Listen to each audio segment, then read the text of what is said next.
Sébastien, merci d'avoir accepté cette interview.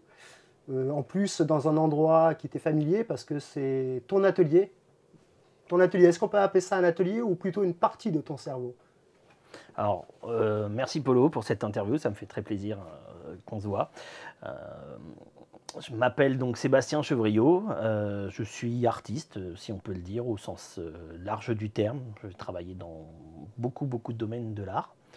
Et oui, effectivement, c'est mon atelier. Et moi, je te retrouve. Hein. Il faut le dire aux gens qu'on se connaît depuis maintenant à peu près une vingtaine d'années. On Oui, c'est s'est ça. connus grâce à l'association Agadel. Moi, je venais faire ce que je sais faire, l'animateur. Et je t'ai vu dans un coin de table avec des feuilles. Toi, tu appelleras ça autrement, mais moi, c'est le regard que j'ai eu à ce moment-là où je t'ai vu faire des caricatures pour les gens. On nous a présentés et depuis, il y a une amitié qui s'est créée.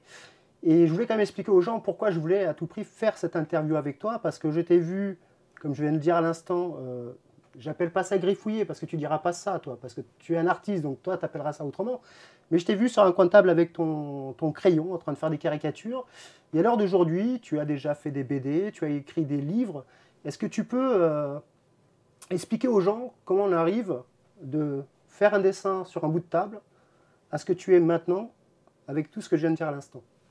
Alors, effectivement, quand on s'est rencontrés, c'était grâce à un ami commun qui l'est toujours, hein, René? ouais, René. Euh, pour lui rendre service, effectivement, je dessinais dans une fête locale qu'il créait, la fête Agadel. Euh, Ils en ont fait pas mal. Ils en ont fait pas mal, ouais, effectivement. Et à cette époque-là, je travaillais pour lui. Parce que, étant d'une famille pas très aisée, il fallait que je travaille pour payer mes études. Et j'avais René qui m'avait engagé comme maître d'hôtel à l'époque. À partir de là, en fait, ça m'a permis de continuer à travailler. Grâce à René, j'ai pu avoir l'argent pour payer mes études. J'ai réussi à obtenir mon master et j'ai enchaîné derrière par une carrière artistique, hein, si on peut le dire, en commençant petit, en faisant de la caricature que je maîtrisais déjà depuis quelques années, en gagnant quelques festivals, en essayant d'avancer un peu dans mon domaine d'activité. Et puis, au fur et à mesure, mon plaisir premier et mon envie première, celle de faire des livres, a pu se concrétiser suite à des dizaines et des dizaines d'envois de dossiers qui ont été refusés. Oui, D'ailleurs, ça, pendant des années et des années, dans mon ancien appartement que tu as bien connu, Ah oui, oui. qui était à peu près la représentation de ça, mais dans beaucoup plus petit. C'est pour ça qu'en début, j'ai bien dit de rentrer en partie dans ton cerveau. Ouais, ouais, ouais. Mais j'entends bien, je pense qu'on va un peu trop vite. Parce que moi, je veux vraiment qu'on s'arrête. Parce que moi, j'ai encore en tête la première BD que tu as fait. Qui, Ouais. moi, m'a fait énormément rire. Parce que c'était l'époque de Sarkozy. Oui, Et il fallait oser. Il oui. fallait oser s'attaquer à ce personnage. Et tu l'as fait. Comment t'es arrivé à faire cette première BD? Quelles sont les rencontres que tu as pu faire? Comment tu vois ce que je veux dire ou pas? Comment Alors, d'une page blanche, tu es arrivé à sortir ta première BD en fait? Je veux vraiment aller par étapes. Première BD et jusqu'à maintenant. Alors c'est très simple. En fait, ma compagne était à l'époque invitée à un salon de caricature où elle était en fait, elle s'occupait des enfants, elle donnait des cours de dessin simplifiés aux enfants. Et il s'est avéré que la personne qui faisait ça avec elle n'a pas pu le refaire l'année suivante. Et ma compagne m'a proposé De comme l'accompagner. remplaçant. D'accord. Voilà. Euh, L'organisateur a accepté. À l'époque, j'étais tout jeune, hein, j'avais 23 ans. Peut-être 20... Oui, non, 23 ans. On va pas aller sur ce terrain-là. Ouais. Parce que maintenant, ça fait 20 ans qu'on se connaît. Ouais. Si on commence à sortir. Non. Donc, à partir de ce moment-là, ce qui s'est passé, c'est que en fait, j'ai fait ce premier salon que j'avais déjà fait un salon à Arnouville où j'avais eu la chance de rencontrer Larsenet, Manu Larsenet, qui était encore à l'époque un jeune dessinateur, donc pas très très célèbre, hein, pas le monstre sacré qu'il est aujourd'hui. Et donc je fais ce salon, je commence, et la première personne qui s'assoit en face de moi me demande sa caricature. Je n'en avais jamais réellement fait de ma vie, j'avais fait quelques portraits un peu manga, un peu dessinés, et puis j'ai commencé à faire ça, et ça a beaucoup plu. Je suis arrivé deuxième du salon. À la surprise Pas mal. générale, mon dessin a pas mal plu et donc du coup, j'ai été réinvité l'année suivante et ainsi de suite. Et quelques années après, je crois la 3e participation, je l'ai remporté. J'ai été prix du public et suite à ça, ça a été mon premier prix. Donc j'ai enchaîné plusieurs prix du public en caricature où on avait des expos. On avait notre expo D'accord. personnelle, chaque dessinateur. Et puis après, on pouvait croquer l'actualité directement devant les gens ou plutôt leur portrait en fonction de ce qu'ils demandaient. Voilà, ce qui m'a emmené à avoir envie de faire un livre sur la caricature, naturellement. Ce que j'ai concrétisé en 2010 à l'époque, quand j'ai signé mon contrat, mais l'éditeur a préféré attendre 2012 pour le sortir. Donc l'album était dans les cartons déjà depuis 2 ans. On peut comprendre la raison. Oui, voilà. Hein, C'était les je l'ai dit élections. tout à l'heure, c'était les élections. Nicolas Sarkozy, il faut savoir qu'à l'époque, c'était quand même... il était assez carré, quoi. Je veux dire, on ne pouvait pas faire tout et n'importe quoi sur lui. Donc c'est pour ça que je trouvais intéressant, quand tu as fait cette BD-là, moi, j'aime cet humour-là, tu sais, l'humour, je dirais pas noir, mais qui est un peu piquant. Oui. Et je t'avouerai qu'entre nous, je peux te le dire maintenant, par rapport à tout ce que tu as fait dans tes bouquins, ça reste quand même ma BD préférée. D'accord. Parce qu'il y a le contexte. Maintenant, tu le montres à quelqu'un aujourd'hui, il verra pas ça. Oui. Tu vois, parce que Sarkozy, c'est quelque part dans le milieu politique, même si il a été président, reste dans le passé. On a évolué. C'est pour ça que je trouve très intéressant, on les montrera après, les dessins que tu as mis sur ton écran, parce qu'ils sont très révélateurs de ton évolution, en fait. Oui. Et là après celui-là, tu as fait une autre BD. Et celle-là, je veux vraiment que tu m'en parles, parce que, d'après ce que j'ai compris, cette BD-là, à la base, tu voulais faire une BD pour enfants. Oui. Et j'ai l'impression qu'à la fin, c'est pour les adultes. Alors, et tu peux expliquer aux gens qui nous regardent le fil conducteur de ça. Bien sûr. Tout s'est passé très naturellement. Si tu peux juste donner le titre de cette BD-là. Cette BD s'appelle Freak Show. On la mettra après à l'écran. Cette BD s'appelle Freak Show. C'est un livre que je voulais faire depuis très longtemps. En fait, j'en ai eu les prémices pendant que j'ai écrit mon master, mon mémoire de master. J'avais commencé pour illustrer le master à créer cette bande dessinée. Et c'est avéré que très vite, au bout de la 7e planche, je me suis rendu compte qu'en fait, j'avais le cul entre 2 chaises. Ouais. Et que c'était trop adulte pour des enfants et trop enfant pour des adultes. Donc ça ne pouvait pas fonctionner. Donc il a fallu que je fasse un choix. Et en fait, j'ai décidé de scinder l'univers, en fait, de scinder le graphisme que j'ai complètement enlevé, que j'ai utilisé un graphisme que j'aimais beaucoup utiliser, ce qu'on appelle le noir au blanc. En fait, c'est une technique qui vise à passer toutes les ombres et tous les points lumineux, soit en noir, soit en blanc. Il n'existe aucun dégradé de gris dans la technique du noir au blanc. Ce qui donne quelque chose de très fort et très sombre à la fois. Je te confirme. Donc là, on a parlé de ta première BD, ouais. On a parlé de la deuxième, et après, tu es parti complètement dans un autre univers. Alors, je voudrais juste rajouter un petit mot sur la deuxième, parce que c'est assez intéressant. Malheureusement, on est dans une époque qui vise à essayer d'un peu trop limiter les gens à une seule case. Et, c'est vrai. Et les gens ont plusieurs facettes. Toute personne a plusieurs facettes. Et je trouve que toujours très intéressant d'explorer chacune de ces facettes. J'ai fait des dizaines de choses, d'œuvres dans ma vie. Aucune n'est dans la même chose, dans le même domaine d'activité même, parce qu'en fait, j'ai envie d'explorer ça. J'ai envie de savoir jusqu'à où je peux aller, dans quel domaine. Voilà.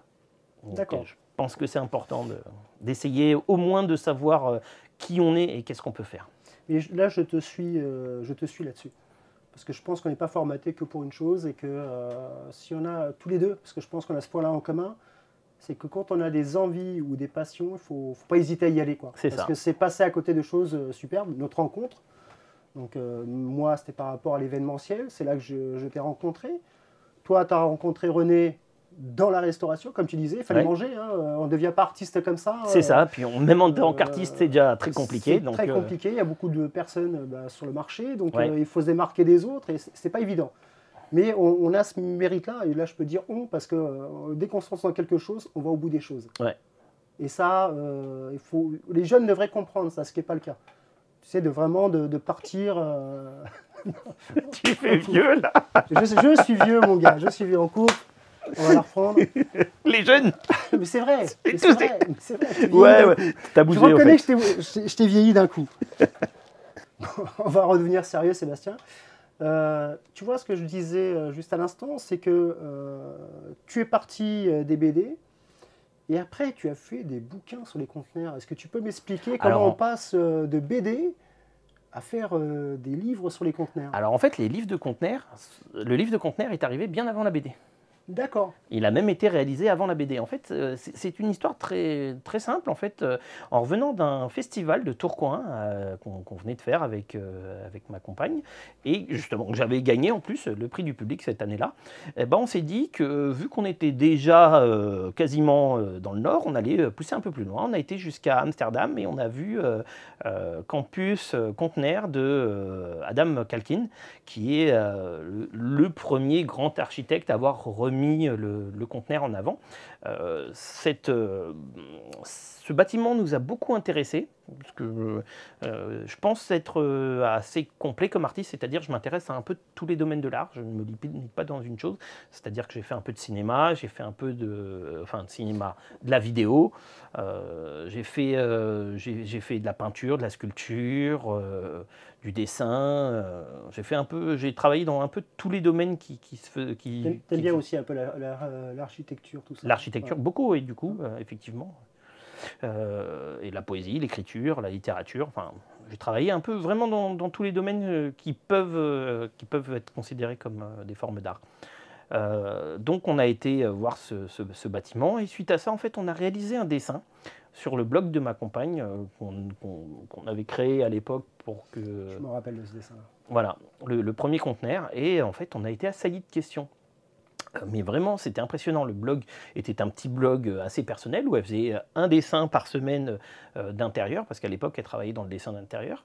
Et en fait, on est passé, je crois, d'une dizaine de visiteurs quotidiens à plus de 500 avec des dizaines de mails. Ce qui était énorme. Hein. C'était énorme. On parle de ça il y a quand même quelques années. Ouais, il y a plus de... C'est pas l'engouement qu'il y a aujourd'hui. Il y a plus de 12-13 ans, quoi. Donc, oui. Non, ouais, on avait plusieurs milliers de vues sur vraiment un tout petit blog. Et là, tout le monde a commencé à nous poser des questions. Comment on fait?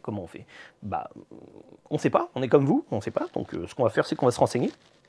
Et on a été voir tous les corps de métier, on leur demandait comment on fait un conteneur, comment on fait une maison conteneur.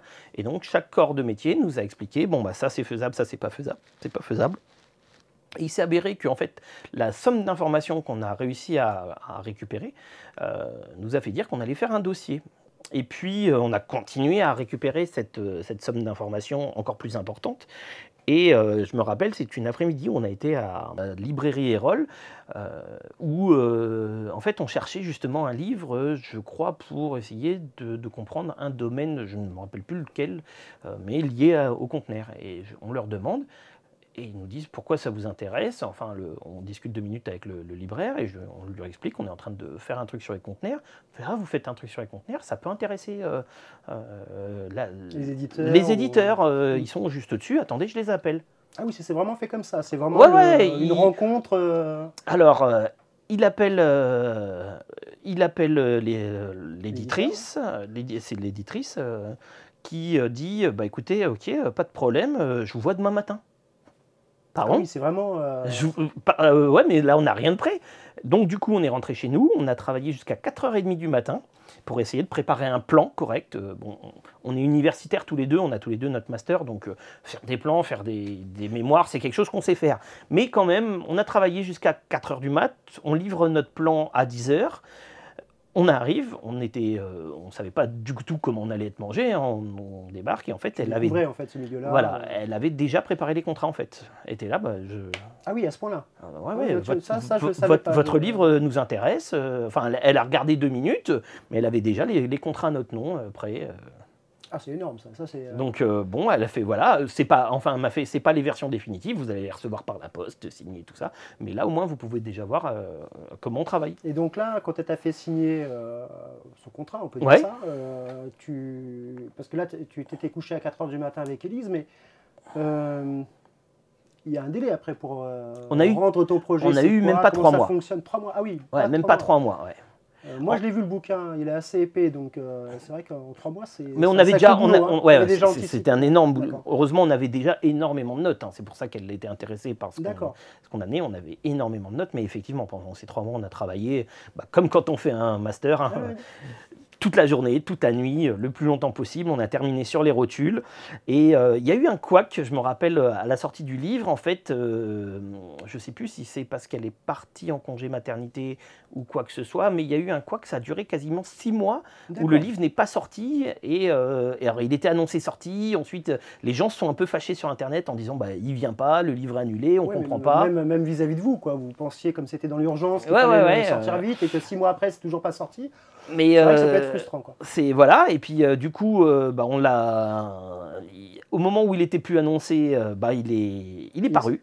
Il est vraiment paru, ce livre. Donc les gens l'ont lu, en ont profité. Le livre a été très très bien classé. Hein. Tu as eu beaucoup de questions de tes réseaux par rapport à la sortie du livre Non, les gens avaient en fait, une demande. Donc, on l'avait annoncé à personne, le livre. D'accord. Donc c'est que les gens qui étaient intéressés, qui voulaient, personne, même toi, tu n'étais pas au courant. J'étais surpris. Enfin, attends, vous en avez écrit combien maintenant Alors, en fait, sur le conteneur, on n'écrit que celui-là, mais on le remet à jour tous les 3 ans pour qu'il soit le plus complet possible. À chaque fois, tu le fais Après, évoluer, on a écrit d'autres livres sur les habitats, les petits habitats, dont le grand guide du rangement. C'est pas forcément le meilleur titre du monde, mais c'était une demande. Donc, on a créé en fait tout un lot de meubles spécialement adaptés aux petits habitats. On a eu d'autres livres un peu sur le même domaine, le dressing, les étagères, enfin des choses, voilà, sur les petits habitats, comment rendre vivable un petit habitat. Et donc là, comme je disais à l'instant, tu as écrit, je peux dire vous, parce que vous êtes complets tous les deux. C'est ça, on travaille sur l'architecture, je travaille beaucoup avec Élise. Et en général, j'essaye de l'inclure autant que possible dans mes projets. En fait, je suis souvent à l'origine des projets, et Élise aime bien participer. On se connaît assez bien, j'ai 2 phrases. Ouais. Il faut être grand rêveur en ayant les pieds sur terre. Ouais. Mais la deuxième que j'aime bien, pour qu'on puisse faire ce qu'on fait, derrière chaque grand homme, il y a une grande femme. Ouais. Et je crois que tu l'as avec Élise, parce que franchement, quand je vois le résultat de vos bouquins, là je reste sur les conteneurs, hein, je ne parle pas sur, bien sûr, BD. bien sûr. Sincèrement, les dessins sont magnifiques, les textes sont bien détaillés, et je crois même que c'est ce qui vous a valu de passer à plusieurs émissions de télé aussi. Oui, c'est ça, oui. Suite à la sortie du livre, on a aussi construit un restaurant sur Massy, ce qui a été une des premières constructions conteneurs en région parisienne, donc ça a pas mal été médiatisé. Mais oui, on est passé quelques fois à la télé suite au livre. D'accord. Voilà, qui a eu pas mal de succès. Hein. Il en est encore, là ça fait 12 ans qu'il est sorti, il en est à sa 4e édition qu'on a rendue il n'y a même pas un mois sur les rotules. Hein, parce que malheureusement, c'était en plein milieu du coronavirus et je m'excuse encore auprès de l'éditeur parce que j'ai attrapé le coronavirus et j'ai été assez gravement atteint, donc j'ai eu quasiment plus d'1 mois et demi sans pouvoir retravailler dessus. Mais là ça va mieux là quand même. Là ça va mieux, mais j'ai encore des manques dans la concentration. Je n'arrive plus à bosser, mais avant, il faut savoir que des fois, dans le milieu artistique, vous êtes amené à bosser des quantités d'heures. Avant, je pouvais bosser 20 heures sur un projet. Maintenant, passer 5-6 heures, j'ai du mal à me concentrer. On aime bien bosser la nuit. Ouais. C'est vrai. Hein, j'aime beaucoup bosser la nuit. Ouais. Cogiter la nuit, je sais pas, c'est un monde à part. En fait, on est beaucoup plus productif en journée et beaucoup plus créatif la nuit. J'adore la formule. Ouais. Je vais la garder. Hein. Non, mais c'est vrai. Hein, la nuit, on est créatif. Le cerveau est en alpha, donc on arrive à avoir une autre vision des choses. Le matin, on est productif. On a toute l'énergie accumulée et on arrive à produire beaucoup plus. Et donc, là, on a parlé de tes BD, on a parlé de tes conteneurs. Je dis les conteneurs, on s'entend bien. Tout ce qui a suivi aussi. Oui. Parce qu'on continue régulièrement, on travaille. Je te connais, tu dois avoir des petits projets secrets, là. Tu dois déjà travailler sur d'autres choses. Bien sûr. Tu peux nous en dévoiler ou... Oui, complètement. Ouais. Je travaille sur plusieurs choses. La première et la plus ancienne, c'est ma bande dessinée Sally Pupkins, que je fais depuis au moins 10 ans et que je n'ai jamais réussi à aboutir pour l'instant, suite à de nombreux projets qui sont rajoutés, des choses qui sont mal goupillées. Et donc, cette BD, elle est toujours en cours. Là, normalement, je devrais pouvoir la finir cette année. C'est mon violon dingue. Petite parenthèse, oui, je me rappelle, parce que j'avais déjà vu il y a pas mal. On va arrêter de parler avec les années. Non, mais on c'est... va se prendre un petit coup de vieux, c'est pas le but de l'interview, mais dans les débuts, dans les années qui ont suivi notre rencontre, j'avais déjà vu le dessin, donc le projet. Moi, je pense qu'il va arriver à maturation, et que c'est là qui, tu vois, c'est le bon moment. C'est en cours, là. Depuis que mon atelier est réinstallé, parce que malheureusement, j'ai été quasiment 6 mois sans atelier, non, même quasiment un an, en fait, en fin de compte, 6 mois sans maison, et, parce que je rénovais celle-là, et ensuite 6 mois avant que j'attaque l'atelier, parce que la cuisine, la salle de bain, les espaces de vie passent d'abord. Ouais, mais c'est la coupure qu'il fallait pour... Tu sais, des fois, il faut savoir prendre un peu de recul pour repartir sur les nouveaux projets. Ça donne une grosse frustration, hein, quand même, de ne pas pouvoir travailler sur ses propres domaines, sur ce qu'on aime faire toute la journée. Donc voilà. Donc là, tu m'as dit donc, il y a cette BD que tu voudrais vraiment aboutir. Ouais, elle va être concrétisée là dans l'année, c'est sûr. Et tu as d'autres projets parce que je sais que tu fais plein de choses à la fois. Donc, Alors j'ai plusieurs projets. Élise qui veut passer à la bande dessinée. Au moins une fois, donc on est en train de préparer une BD qui va s'appeler Licorne contre zombie. C'est une info que tu me donnes là? Ouais. Je te demanderai juste un truc pour cette interview-là. Ouais. Si tu pourras me fournir juste un bout des BD qui vont sortir. Alors, sur Licorne contre zombie, je n'ai que des croquis parce qu'on en est encore à la phase préparatoire. Tu vois, c'est ce que je trouve intéressant. Si tu veux bien, il n'y a aucune obligation parce que je sais qu'un artiste aime bien garder pour que les gens découvrent à la fin, mais juste n'est-ce qu'un bout de personnage. Pour certains, je peux, d'autres j'ai que des textes, donc ça ne t'intéressera pas, surtout pour mon projet suivant. Sachez que, vu notre amitié, il ne le dira pas là, mais on mettra quelques images de ses futurs BD. Pas de souci. Donc la prochaine, comme j'ai dit, Licorne contre zombie.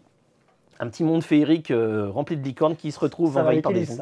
Ouais. Là, je retrouve bien l'univers. Voilà, mais on reprend un peu, moi, mes bases, donc envahis de zombies, et elles vont se faire croquer. Tu vas pousser avec les zombies par rapport à... ouais, on va faire vraiment un petit truc mignon, hein. Faut que ça soit vraiment mignon, mais conserver ce côté un petit peu humour trash. Ça reste pour les adultes, quoi. Ça restera... Non, je veux qu'il y ait de lecture. Ouais, mais attends, si tu mets des zombies pour des gamins, c'est... Ça dépend du zombie et ça dépend de l'enfant. Je te rappellerai ta deuxième BD. Au départ, c'était pour les enfants. Non, mais là, justement, j'ai retenu les erreurs de ma première BD. Et ça sera mignon, même les zombies. Même quand une licorne se fera croquer, on verra simplement... Tu as déjà tout le... Ah ouais, moi j'ai déjà tout. J'ai déjà tout l'univers. Élise est super partante. Le but, c'est de faire... Voilà, si une licorne, ça saigne, c'est un arc-en-ciel qui sort. D'accord, ouais, ça reste quand même dans le... C'est mignon, il faut que ça soit mignon. Mais les zombies seront mignons aussi. Hein, mais on veut aller quelque chose. Parce qu'on aime bien ce qui est un peu... le trash kawaii, un peu mignon, japonais, mais un peu trash. Voilà, quelque chose d'un petit peu des choses qui ont été faites comme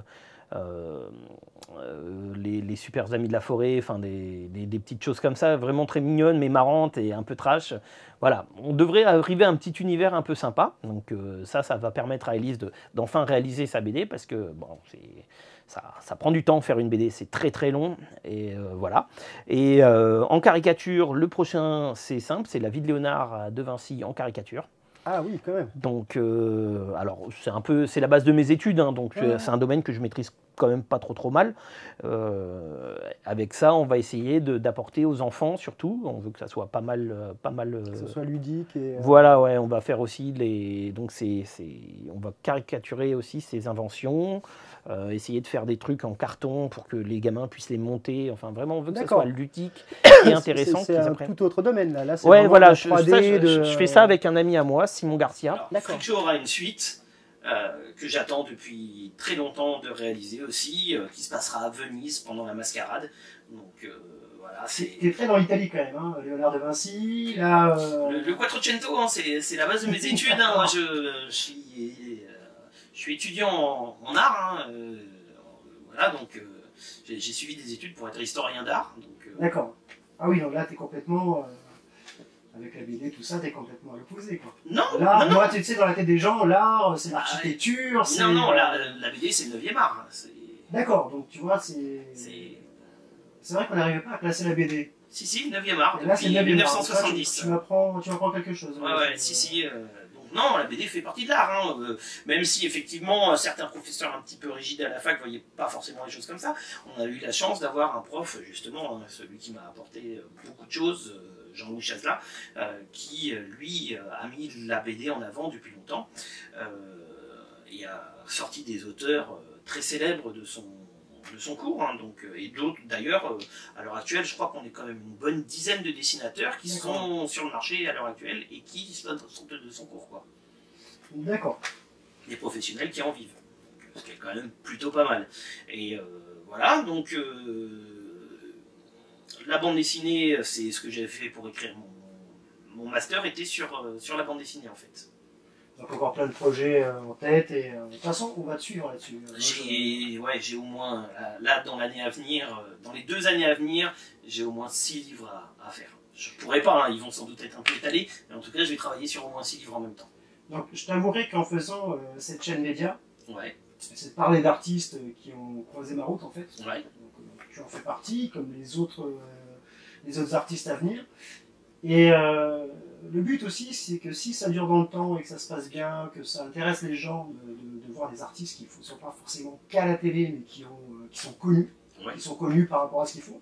Parce que tu sais, dans le subconscient des gens, il faut passer à la télé pour être connu, célèbre, tout ce qu'on veut. Et c'est pas la vraie vie. La vraie vie, il y a beaucoup d'artistes qui sont pas dans les médias, mais qui ont une actualité beaucoup plus importante des fois que ceux qui sont dans les médias.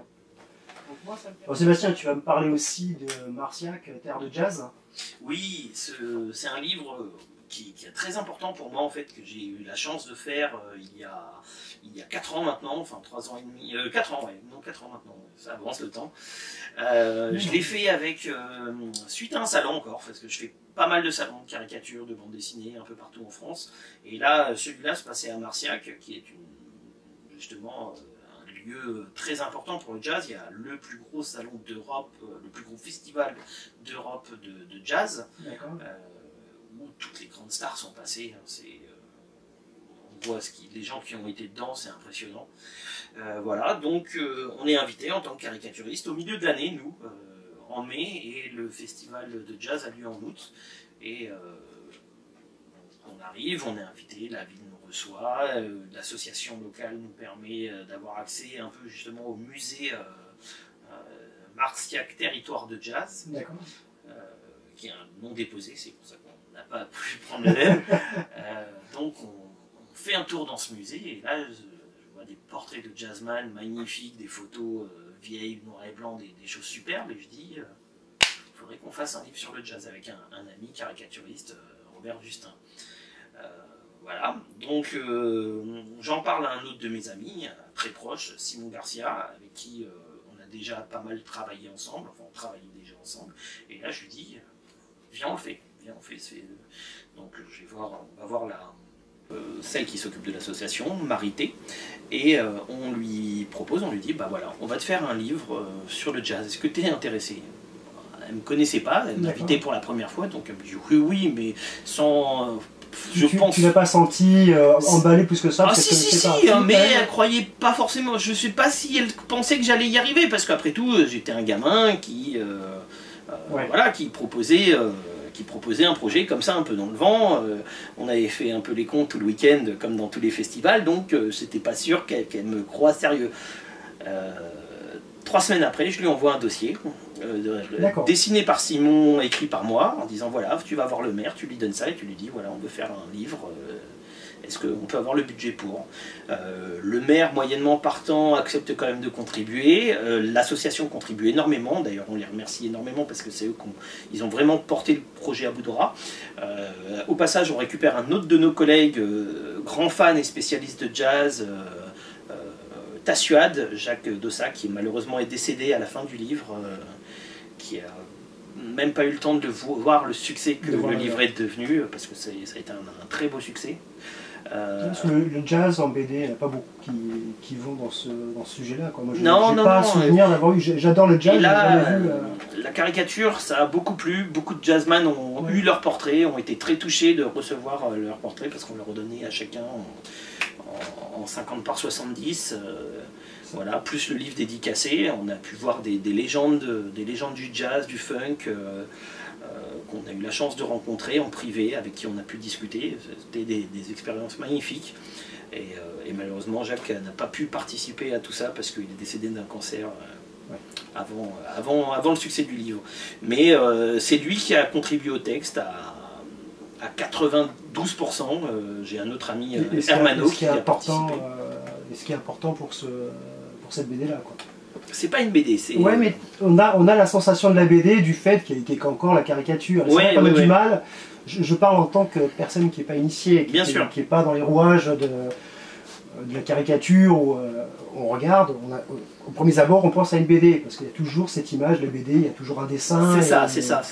Mais sincèrement, pour ceux qui s'y connaissent, c'est vraiment un livre sur le jazz, un beau livre qui a eu d'ailleurs le grand prix du livre de Gascogne. D'accord.